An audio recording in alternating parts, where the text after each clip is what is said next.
Ya, krisis energi dan pangan menjadi isu utama saat ini. Harga-harga komoditas energi dan pangan melambung tinggi akibat proses pemulihan ekonomi pasca pandemi dan isu geopolitik.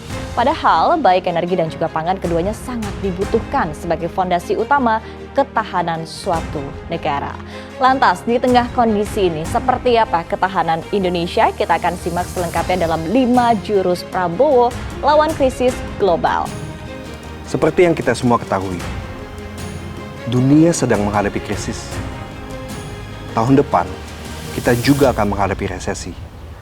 Begitu berat ujian ekonomi yang akan kita hadapi. Bapak Bowo dalam buku Paradoks Indonesia dan Solusinya memberikan 5 jurus menghadapi krisis. Pertama, kita harus selamatkan kekayaan negara. Banyak kekayaan negara kita yang mengalir ke luar negeri. Kalau kita bisa selamatkan kekayaan dalam negeri, kita bisa dorong peningkatan produksi nasional dan perbaikan ekonomi Indonesia. Kedua, kita jadikan BUMN sebagai ujung tombak ekonomi.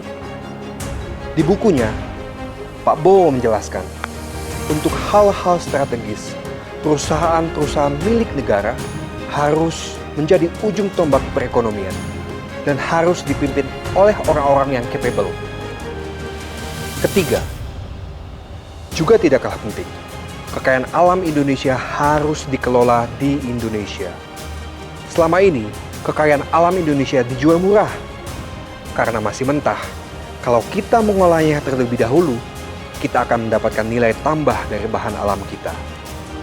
Jurus yang keempat, kita harus bisa menjadikan koperasi sebagai alat pemerataan dan swasembada. Koperasi kita pernah menjadi sorotan dunia karena keberhasilannya.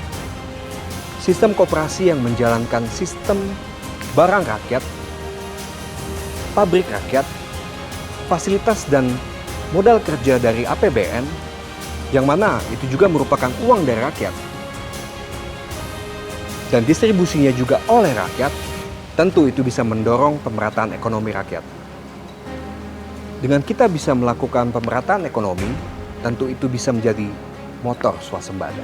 Dan terakhir, kita harus kembali pada Undang-Undang Dasar 1945 yang asli, khususnya perekonomian. Kita harus berpegang teguh pada pasal 33 Undang-Undang Dasar 1945. Pasal 33 ayat 1 menjelaskan, negara wajib menjaga kekayaannya.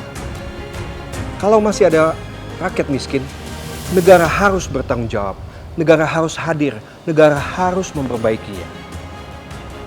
Pasal 33 ayat 2 dan 3 menjelaskan, semua produksi yang penting menyangkut hajat hidup orang banyak, dan semua kekayaan yang ada di bumi, air, dan alam Indonesia harus dikuasai oleh negara dan dipergunakan sebesar-besarnya untuk kemakmuran rakyat Indonesia.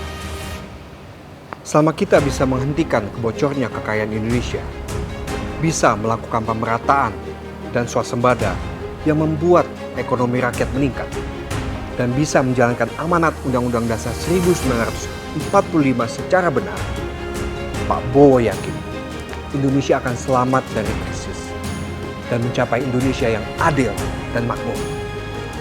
Pak Bowo yakin Indonesia akan selamat dari krisis dan mencapai Indonesia yang adil dan makmur. Bersama saya Renaldo Paulus, inilah 5 jurus Pak Bowo menghadapi krisis.